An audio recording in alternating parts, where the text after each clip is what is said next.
अस्सलाम वालेकुम सबूक भाई, कैसे मिजाज हम सब खैरियत ठीक से? ठाक हैं, सब खैरियत ठीक हैं, ठाक, तबीयत अल्लाह अच्छी है। थोड़ा मिजाज हिलजुल हो जाए माशरे के लिए बस माशरा अगर हिलजुल के बगैर है तो फिर माशरा ही नहीं है ना, तो फिर मुमकिन नहीं मुंजमद होगा। एक कोई चीज़ है ना। हैं? बिल्कुल ऐसा होगा। हाँ, तो कैसे मिजाज हैं आपके? अल्लाह शुक्र सबूक भाई। अच्छा सबूक भाई, हाँ, माशाल्लाह आप तारुफ के मुहताज तो हैं नहीं अल्हम्दुलिल्लाह, और एक अरसा हो गया कि आप मीडिया सहाफ़त में काम कर रहे हैं।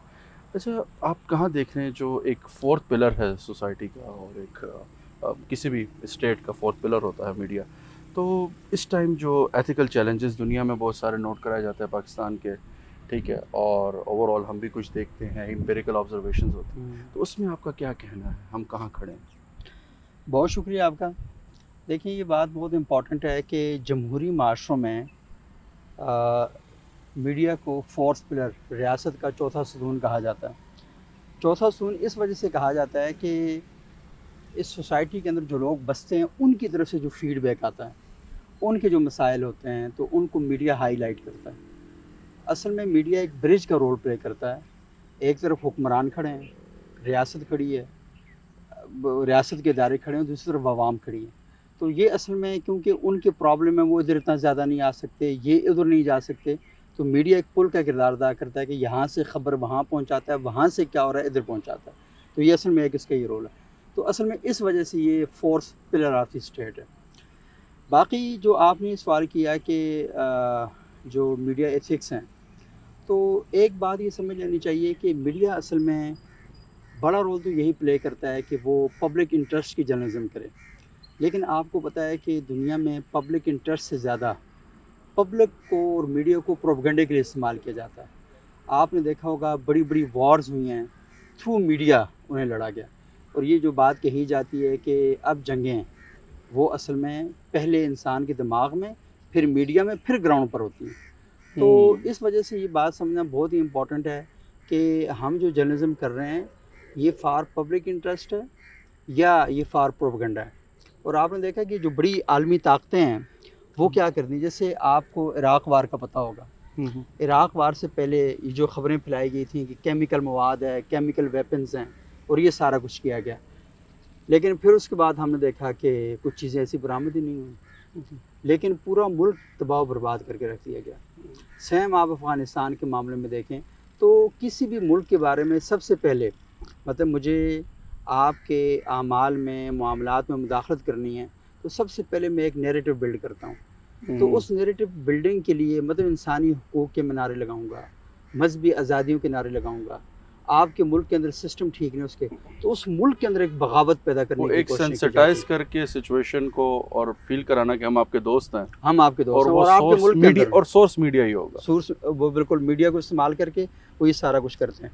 अब जो बात आपने अखलाकियात की है, तो यहाँ पर खड़े होकर जब हम अखलाकियात की बात को करते हैं या समझने की कोशिश करते हैं, तो फिर बहुत से सवालात पैदा होते हैं कि वो कहते हैं ना कि क्या कहते हैं, वो ख़ज़ां के माथे पे गुलाब लिखना, मतलब वो क्या।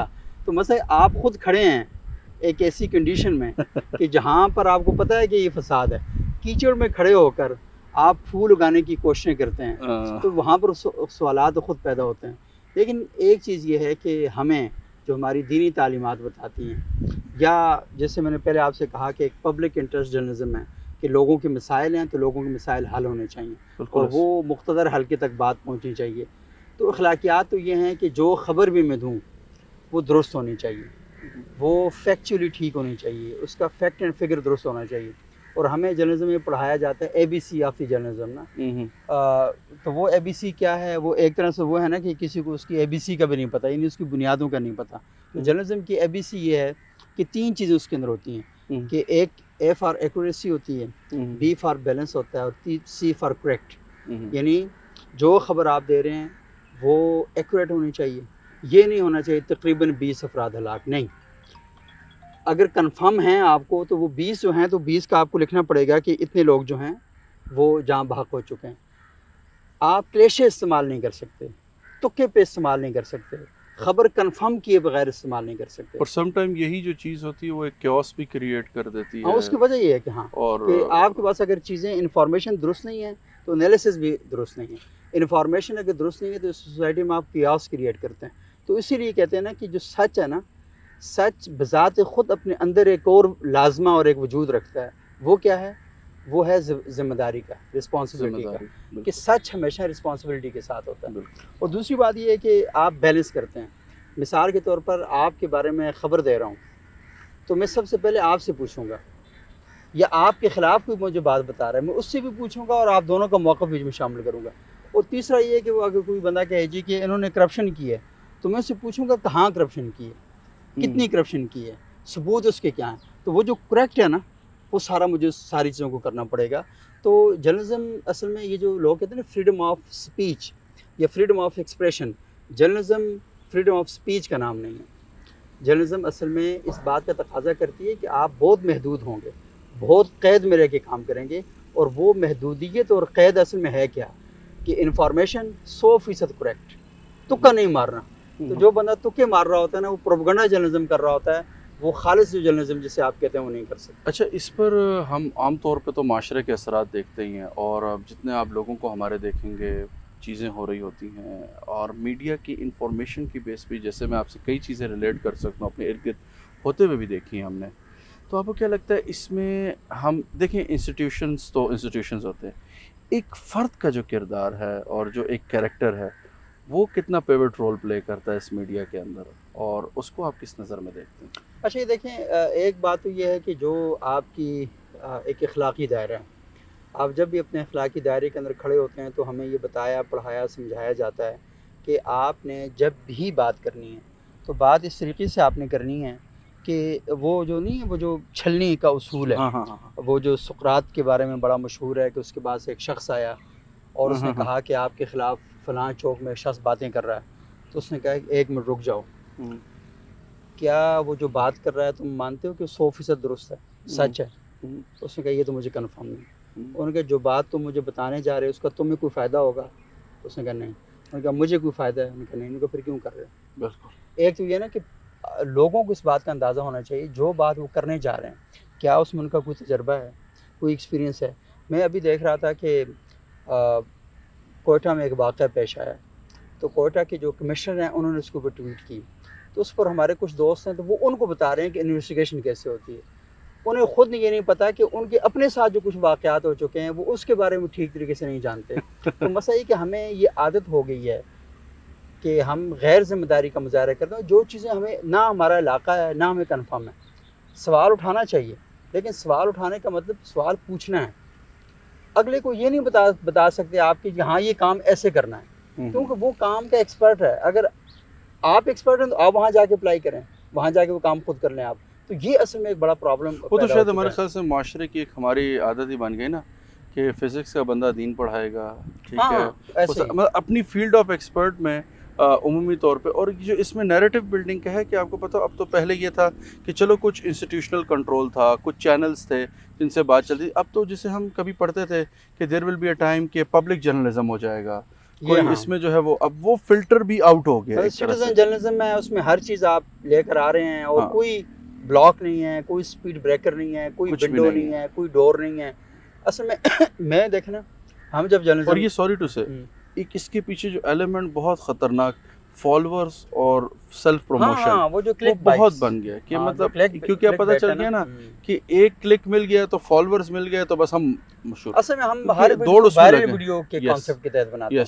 आप ये देख रहे हैं कि मैं रोज़ाना जंग में काम करता रहा, एक्सप्रेस में मैंने काम किया, थोड़ा सा टाइम डान के अंदर काम किया, फिर जियो के अंदर, ये सारे इदारों के अंदर हम खबर लेकर आते थे तो आगे एक साहब बैठे होते थे जो कॉपी एडिटिंग करते थे कि इस खबर में कहीं इमला की गलतियां तो नहीं हैं, उसे दुरुस्त करते थे, उसका स्ट्रक्चर बेहतर बनाते थे, जुमले बेहतर बनाते थे, अल्फाज बेहतर करते थे, ज़्यादा लंबी है तो उसको मुख्तसर करते थे। और उसके साथ साथ एक और साहब बैठे होते थे जो सीनियर एडिटर होते थे, वो देखते थे कि ये जो ख़बर है, ये इसके अंदर जो दावे किए गए हैं वो दुरुस्त हैं या नहीं है। मिसाल के तौर पर मैं ये कहूँ जी कि अभी मेरी जरदारी साहब से मुलाकात हुई, जरदारी साहब तो लंदन में, मिसाल के तौर पे, तो ये दावे जो है ना उनको चेक करते थे कि ये दुरुस्त हैं या नहीं है। जैसे आप इस्लामी तालीमात में पढ़ते हैं रवायत और दरायत, तो ये एडिटर जो था ना ये दरायत का काम करता था कि वो चेक करता था सारी चीज़ों को। अच्छा, फिर उसके बाद 8-9 छलनियों से होने के बाद ये खबर रेडी फॉर ऑन एयर होती थी। अच्छा, उसके अंदर भी देखा जाता था कि ये खबर रात को 9 बजे के बुलेटिन के काबिल है या 12 बजे के बुलेटिन के काबिल है, ये सुबह 3 बजे नशर करनी है या दोपहर 12 बजे नशर करनी है। तो एक एक चीज़ सारी बना के, तो हम बहुत ही, जैसे मैंने आपसे कहा ना कि फ्रीडम ऑफ स्पीच नहीं है जर्नलिज्म, ये असल में बहुत महदूद है, क्योंकि फ्रीडम ऑफ स्पीच में हर बंदा आपके बारे में नुक्ता नज़र कायम कर सकता है, आप उसे कुछ नहीं कह सकते इल्ला कि वो आपके ख़िलाफ़ वायलेंस या हेट मटीरियल वो क्रिएट ना करे। तो यहाँ पर असल में बहुत सी छलनियाँ हैं, वो लगाने के बाद ही हम चीज़ों को लेके आगे बढ़ सकते हैं। तो ये जो रिस्पॉन्सिबिलिटी है जर्नलिज्म के अंदर ना, ये बहुत ही इंपॉर्टेंट है। और हमारे यहाँ असल में अब इशू ये पैदा हो गया कि जिसकी तरफ आपने भी इशारा किया कि ये जो सिटीज़न जर्नलिज्म है, जिसके पास मोबाइल है उसने मोबाइल आने, उसको सिर्फ एक छोटा सा दबाना है उसने कैमरे के बटन को, उसने कहना जी ये हो गया वो हो गया। अच्छा मैं बताऊँ, वो चीज़ों को ना मुख्तलिफ मानी कैप्शन देकर ना एक ठीक चीज़ को एक मुख्तलिफ मानी बना सकते हैं। अच्छा मिसाल के तौर पर, आप तो एक शरीफ आदमी हैं, अच्छा मेरे साथ कोई बंदा वहाँ से खड़ा है, मैं यहाँ वॉक कर रहा हूँ, देखें ना ये पब्लिक प्लेस है, वॉक कर रहा हूँ, अच्छा वो बंदा क्या बोलते 6 बंदे कत्ल करके आया हुआ है, मैं यहाँ पे खड़ा हूँ, उसने तस्वीर बना ली, उन्होंने कहा सबूक इस कातिल का साथी है। अच्छा वाक़तन दुरुस्त बात हो, मेरे साथ खड़ा है, हम बातचीत भी कर रहे हैं। अच्छा लोग कैप्शन की वजह से ना वो कह सकते हैं पुलिस मुझे पकड़ सकती है इस बुनियाद पर। अच्छा मुझे क्या पता यार जो बंदा मेरे साथ वॉक कर रहा है इसका माजी क्या है, इसका हाल क्या है, इसका ट्रैक रिकॉर्ड क्या है। हमारे एक साथी, आपको याद हो डॉक्टर ताहिर इस्लाम अस्करी साहब, जी जी इतना बड़ा हादसा जी उनके साथ पेश जी आया, हालांकि वो बंदा सिर्फ सलाम उनको 1-2 दफ़ा उसने किया हाँ, और वो देखें इस उनकी बुनियाद ज़िंदगी पर पूरी वो, अजाब कर हाँ, दी ये गई। होता है।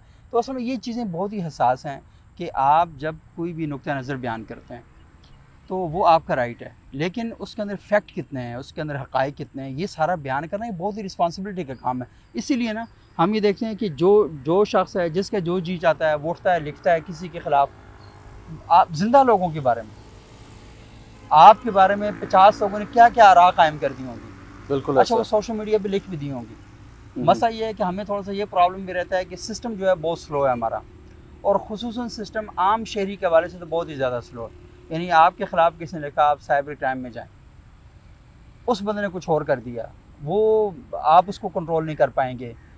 अच्छा वहाँ बाज़ का उस तरह हसासियत के साथ चीज़ों को देखा नहीं जाता, बरता नहीं जाता, तो फिर आप कहते हैं यार अपना टाइम भी बचाओ और अपना जो है मामला जो है ना उससे भी आप कंट्रोल करने की कोशिश करो। बड़ा मशहूर है पाकिस्तानी अदालतों के बारे में, किसी ने कहा वो एक बंदा गया, उसने उसके घर पर कब्ज़ा कर लिया, किसी ने कब्ज़ा किया तो वो कोर्ट में चला गया, तो कोर्ट में उसने कहा जी हाँ ये घर इसी का ही है, तो सब लोगों को पता था कि इसका नहीं है, ये जो ओनर है इसका है। तो उससे पूछा क्या, उसने कहा जी मैं सारी ज़िंदगी बजाय इसके कि अदालतों में ज़लील होता, तो आखिर में फ़ैसला इसी के हक़ में होना है क्योंकि निज़ाम हमारा ऐसा है, तो बेहतर है कि अब इसे सरेंडर कर दो। तो हम अपनी तौहीन को भी सरेंडर कर जाते हैं, और तौहीन को सरेंडर करने का नुकसान क्या होता है कि लोगों का सिस्टम के ऊपर से एतमाद ख़त्म होता है, और दूसरी बात ये कि सिस्टम और नंगा हो जाता है, और नतीजे के तौर पे क्या होता है कि जो माफियाज़ हैं ना वो एक्टिव हो जाते हैं, मुतहरक हो जाते हैं। उसका सबसे बड़ा बुनियादी सबब होता है कि जर्नलिज्म जब अच्छी नहीं हो रही होती, जर्नलिज्म जब प्रोपेगेंडे की शक्ल अख्तियार कर लेती है, जर्नलिस्ट जब वज़ीर-ए-आज़म के साथ और मिनिस्टरों के साथ उनके घरों में डिनर करना और उनकी गाड़ियों में सफ़र करना और हेलीकॉप्टर ग्रुप बना लेना उसको अच्छा समझते हो, और रियासती इदारों के साथ बजाय इसके कि सवाल करें, सवाल करने के बजाय वो उनके साथ गले मिलना और फ़ख्र समझते हो जी कि मेरी फ़लाने जर्नल के साथ, फ़लाने पीर साहब के साथ, फ़लाने मौलाना साहब के साथ और फ़लाने मिनिस्टर के साथ तस्वीरें हैं।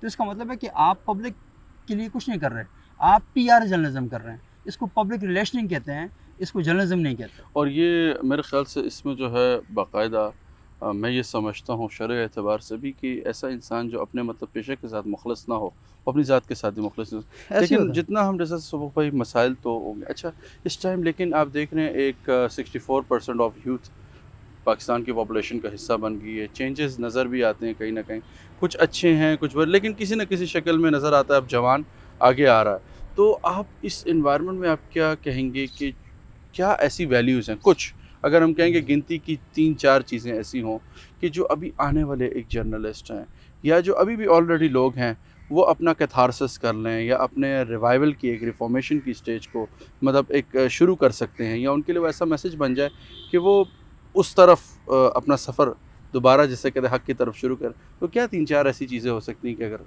कोई कर ले? अच्छा ये बहुत ही अहम सवाल है, लेकिन इससे पहले मैं एक थोड़ी सी बात करना चाहूँगा। वो ये है कि जिस माहौल के अंदर इस वक्त हम जी रहे हैं ना, या हम ज़िंदगी गुजार रहे हैं, ये ऐसे ही है कि अचानक से आपके घर में कोई फोतकी हो जाए या शादी हो जाए, तो आप देखते हैं कि हर तरफ एक अजीब-व-गरीब सा मंज़र होता है। वो जो ड्राइंग रूम है आपका, वो उसमें एक हलचल मच जाती है। मेहमान आ रहे होते हैं बहुत ज़्यादा, उनके बारे में हम चीज़ों को देखते हैं कि हाँ भाई इनको खाना कैसे खिलाना है, ये कैसे, यानी पूरा घर जो है ना वो अजीब-व-गरीब उसका शिकार हो जाता है। बिल्कुल सेम इस वक्त हमारे मुल्क के अंदर भी मुझे यही सूरत-हाल दिखाई देती है कि चीज़ें ठहरी हुई नहीं है, उनमें ठहराव एक नहीं फायर है। फाइटिंग सी सिचुएशन हाँ, चल रही है। मतलब हम बहुत फास्ट हैं लेकिन समझ नहीं आ रही किस चीज़ में फास्ट हैं। हम दौड़ रहे हैं लेकिन पता नहीं चल रहा किस समय दौड़ रहे हैं। तो ऐसे माहौल के अंदर ना हर चीज़ अपनी जगह से जब हिल जाती है ना, तो वो फिर कोई उसमें ठहराव नहीं आता। तो वहाँ पर कोई उसूल की जो बात है ना कि वो नहीं की जा सकती कि आपने रात को 8 बजे सोना है, सुबह 10 बजे जागना है, उस वक्त ये काम करना है, उस वक्त ये काम करना है, चीज़ें सारी डिस्टर्ब हो जाती हैं। लेकिन ये बहुत ज़रूरी है कि इस सोसाइटी में, इस माशरे के अंदर ठहराव हम नहीं लाना। ये जो हम असल में उसूलों को साइड पे रख के हम दौड़ रहे हैं ना, तो आपको तो सुकून कुछ नहीं मिल रहा। ऐसे ही है। हाँ, मुझे जर्नलिज्म में 25 साल हो गए हैं और लकीली या अनलकीली मैं ये बात कर सकता हूँ कि पाकिस्तान के या दुनिया के मुख्तलिफ मुल्कों में जाने का इत्तेफाक हुआ, तो मैं देखा कि लोग एक रेस में, लेकिन उनको खड़ा करके पूछें, वो कहते हैं मैं टाइम नहीं है मेरे पास। अच्छा, उनसे पूछें कि किस चीज़ का टाइम नहीं है आपके पास। यानी आप उसामा साहब ये बात देख लें कि आप लोगों से मुलाकात करें, एक सर्वे करें ये कैमरा लेके, उनसे पूछें कि आपकी अपने साथ मुलाकात कभी हुई है? 5 मिनट कभी आप अपने साथ बैठे हैं, अपने साथ बैठे, जो कुछ कर रहे हैं कभी गौर किया है कि इसका नतीजा क्या है? रात को सोने का कोई फिक्स टाइम है आपका? ना सोने का फिक्स टाइम है, ना जागने का फिक्स टाइम है, किताब पढ़ने का टाइम नहीं है, बच्चों के साथ मिलने का टाइम नहीं है, जा किधर रहे हैं आप? तो आपको कोई जवाब नहीं मिलेगा। तो सेम हमारी जो जर्नलिज्म है ना, उसकी भी समझ नहीं आ रही।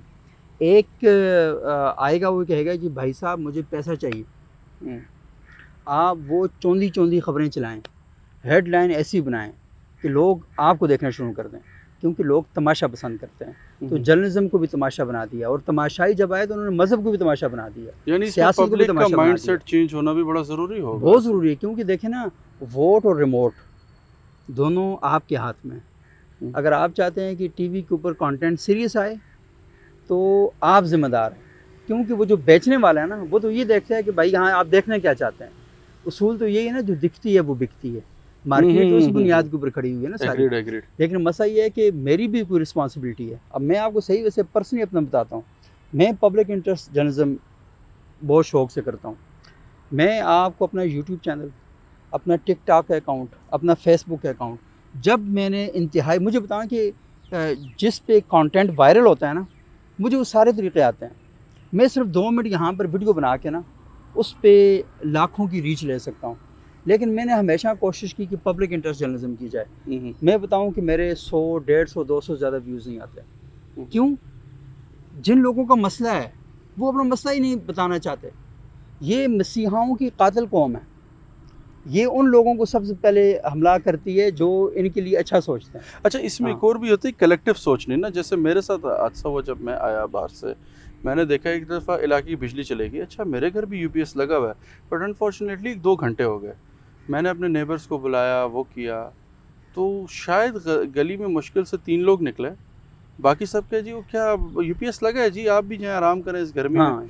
मतलब अच्छा, जो उस गली में 2-3 लोगों का अगर यूपीएस नहीं लगा हुआ, तो यार क्या उनके लिए बोलना हमारी जिम्मेदारी नहीं बनता? या हमें जो है प्रॉब्लम को आइडेंटिफाई नहीं करना है? तो ये भी मेरे ख्याल से जो पब्लिक कलेक्टिविज्म है, ये भी हमारा बड़ा एक और इंडिविजुअल पर्सपेक्टिव बहुत ज़्यादा इसमें जा रहा है। ऐसी है, क्योंकि देखें इज्तिमाई सोच तो पैदा होती है, वही मैंने आपको कहा ना, जब आपको नफ्सा नफसी की फ़िज़ा में आप रहते हो और हर बंदे को अपनी अपनी पड़ी हो, तो फिर कलेक्टिव सोच कहाँ होती है? आप तो देखें ना, ये जो नफ्सा नफसी की फ़िज़ा इस हद तक आ चुकी है कि माँ बाप बच्चों से लापरवाह हो चुके हैं, बच्चे माँ बाप से लापरवाह हो चुके हैं। माँ बाप बच्चों को पैसे देकर समझते हैं उन्होंने अपना हक़ पूरा कर लिया, और बच्चे, वो मैं अक्सर कहता हूँ कि बच्चे आपके घर में पढ़ रहे हैं लेकिन बच्चे आपके नहीं हैं। हकीकत है, क्योंकि वो सोशल मीडिया ऐप्स के ज़रिए किसी और जगह कनेक्ट हैं। और अच्छा, वो जो अखलाकी बुराइयाँ आप समझते हैं, बच्चे बहुत छोटे हैं, इनको क्या पता होगा, वो आपसे ज़्यादा एक्सपर्ट हो चुके हैं उन सारी चीज़ों के अंदर। तो ये सारे प्रॉब्लम हैं। लेकिन वही बात है कि एट द एंड मीडिया का ये रोल है कि उस सोसाइटी के अंदर जो नॉर्म से हट की चीज़ें, आइन से हट की चीज़ें हैं, अखलाक से हट की चीज़ें, उनको बयान करे, ताकि सोसाइटी को हसास बनाया जाए और सेंसिटिव किया जाए। तो लाजमी इसके लिए सोसाइटी के अंदर मुख्तलिफ़ किस्म के जो इदारे हैं, उनके क़याम की बहुत ज़्यादा ज़रूरत है।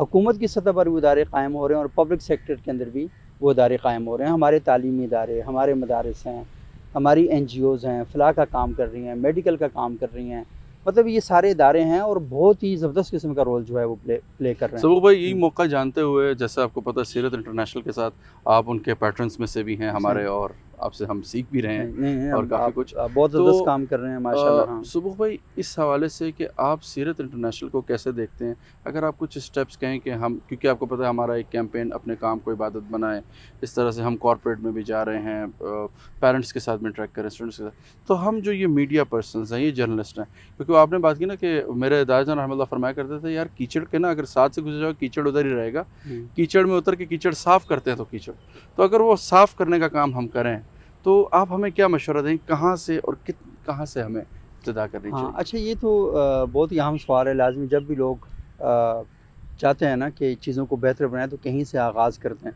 मुझे चाइनीज़ बड़ी मशहूर एक प्रोवर्ब है कि अगर आपने 1000 मील का भी सफ़र तय करना है तो आपको पहला कदम उठाना होगा। बिल्कुल। लेकिन पहला कदम कहाँ उठाना है? क्या वो सिर्फ़ कदम ही उठाना है या कोई विजन भी उसके अंदर होना चाहिए? बिल्कुल, ये बहुत ज़्यादा इंपॉर्टेंट है। जब आप बात करते हैं ना सीरत इंटरनेशनल की या इस तरह के इदारों की, तो लाजमी है कि सबसे पहले आपको ये जानना ज़रूरी है कि क्या माशरे की जो नफ्सियात हैं उनको आप अच्छे तरीके से मुताला कर सकें। आगाज़ कहाँ से करना है? मुझे तो असल में यही चीज़ लगती है कि आप एक कोशिश करते हैं और आपके साथ शरीक सफ़र जो हैं वो आते जाते हैं और वो आपके एजेंडा और आपका जो चीज़ें उससे मुत्तफ़िक़ होते हैं, क्योंकि सोसाइटी के अंदर मैं जिन लोगों के बारे में ज़िक्र कर रहा था कि वो लाताल्लुक़ हो चुके हैं, उनकी भी ख्वाहिश ये है कि सोसाइटी बेहतर हो, वो भी यही रखते हैं। लेकिन ये वही बात है कि उनके पास अपने लिए टाइम नहीं है तो इन कामों के लिए कैसे टाइम निकालेंगे?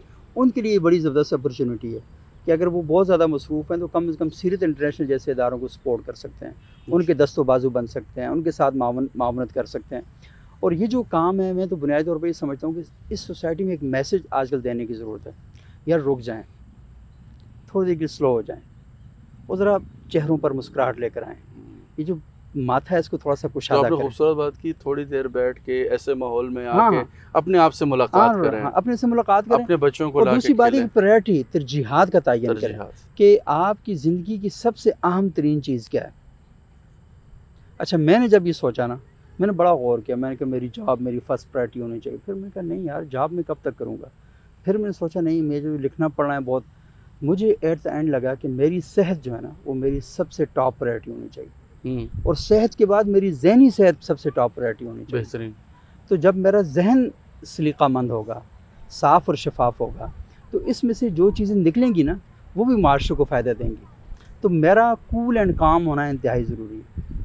मुझे पता है कि इस माहौल के अंदर कूल एंड काम नहीं हो सकते। वो बड़े मज़े की एक रिसर्च आई थी कि जब 1 डिग्री सेंटीग्रेड टेम्परेचर बढ़ता है ना तो 5% लड़ाइयाँ बढ़ जाती हैं। तो आप छोटे छोटे घर हैं लोगों के, 6-6 बच्चे 8-8 बच्चे उन्होंने वहाँ पैदा किए हुए हैं। बच्चों की फ़ीसों का मसला है, महंगाई का मसला है, बिजली अचानक चली जाती है, वो आपने वो सोलर सिस्टम लगा दिया तो गवर्नमेंट ने टैक्सेस के ऊपर बढ़ा दिए हैं। तो हर तरफ से उलझन ही उलझन है, वो आप पे हमला कर रहे हैं। तो अब मसला ये कि उन उलझनों से निकलना है आपने ना। आप ये नहीं गवर्नमेंट हमारे मसाइल हल करे। अगर आपको इतना ही यकीन है गवर्नमेंट के ऊपर तो फिर हल करवा लें अपने मसाइल। लेकिन अगर वो नहीं कर रही तो कम से कम आप तो सोच लें ना कि हाँ यार, मैं कहाँ से अपने आप को सेव कर सकता हूँ, बच सकता हूँ ना। मसला है कि सामने से दरिया आ रहा है, आजकल वाक़यात भी ऐसे आ रहे हैं। तो एक तो सूरत ये है ना कि आप डट के खड़ा है, क्या नाम है, उसकी तरह खड़े हो जाएं जाके ना। या दूसरा है कि आप खुद अपने आप को बचाएं। तो मसला ये है ना कि वो कुरान भी कहता है ना, कू अनफुसकुम व अहलीकुम नारा, अपने आप को भी बचाओ और अपने अहल व अयाल को भी बचाओ। बिल्कुल। और किस चीज़ से बचाओ? उस आग से बचाओ। तो ये आग असल में बुनियादी तौर पर तो नुकसान की चीज़ है ना। तो नुकसान से बचाने के लिए आपने खुद एक्टिविटी करनी है। तो आप अगर समझते हैं कि मैं अफोर्ड नहीं कर सकता इतने ज़्यादा बच्चे, तो बच्चा पैदा करते हुए सोचें। बच्चा पैदा कर लिया है तो अब बच्चे को आपने कचरे के ढेर पे नहीं पैदा किया, उसकी तरबियत का सोचें, बिल्कुल, उसकी तालीम का सोचें, जो कि असल आपके लिए सदका जारिया है। सदका जारिया। और दूसरी बात यह है कि जिस माहौल के अंदर हम पाकिस्तान के अंदर रहते हैं, यहाँ 97% जो आबादी है वो मुसलमान हैं, बाकी जो है नॉन मुस्लिम हैं। लेकिन लाजिम उनके यहाँ भी एक सोर्स ऑफ इंस्पायरेशन है, उनके यहाँ भी एक मज़हब है, उससे वो चीज़ें हासिल करते हैं। तो इस सारी सिचुएशन के अंदर हमारे ऊपर एक ज़िम्मेदारी आयद होती है कि हमारे लिए कोई एक ऐसी शख्सियत, कोई एक ऐसा वजूद इस कुर्राए अर्ज़ पर होना चाहिए जो कम से कम हमें गाइड करे, हमारी रहनुमाई करे। तो जब हम कुरान के दरवाजे पर दस्तक देते हैं तो वहाँ पर हमें एक चीज़ मिलती है कि लक़द कान लकुम फ़ी रसूलिल्लाहि उसवतुन हसनह, बेशक अल्लाह के रसूल की जो ज़िंदगी है ना वो उसवा हसन है। तो मेरा ख़्याल ये है कि हमें फ़िरक़ावारियत से बचना है तो रसूल की ज़ात की तरफ मुतवज्जो होना है, माशरे को खैर की तरफ लेकर जाना है तो अल्लाह के रसूल की ज़ात की तरफ हम लोग को लेकर जाएँ। और वो नुक्ता वहदत है, और वो ऐसा नुक्ता वहदत है कि मक्के के मदीने के अंदर यहूद और नसारा ने भी उनके साथ वो किया। ये देखें ना, इन बच्चों को अगर ये घर वाले बताते तो ये गड़बड़ ना करते ना हैं, इनको पता है यहाँ पे ये तरबियत की कमी है, माँ बाप ने पैदा कर दिया है लेकिन इनको ये समझाया नहीं है कि जब किस तरह की चीज़ हो रही हो बाहर। ये असल में ओवरऑल जो आपने बात की मैं उसी से कि अभी इस टाइम माशरा तो क्योस में है, और आपने तो सिर्फ आपके साथ आखिरी जुमले में सा कि अगर यही जो कॉन्टेक्स्ट, और आपको पता है हमने भी सीरत इंटरनेशनल को जब बुनियाद रखी तो यही था कि कैरेक्टर बिल्डिंग एजुकेशन को फ्रॉम द लाइट ऑफ उसवतुन हसना से जोड़ें।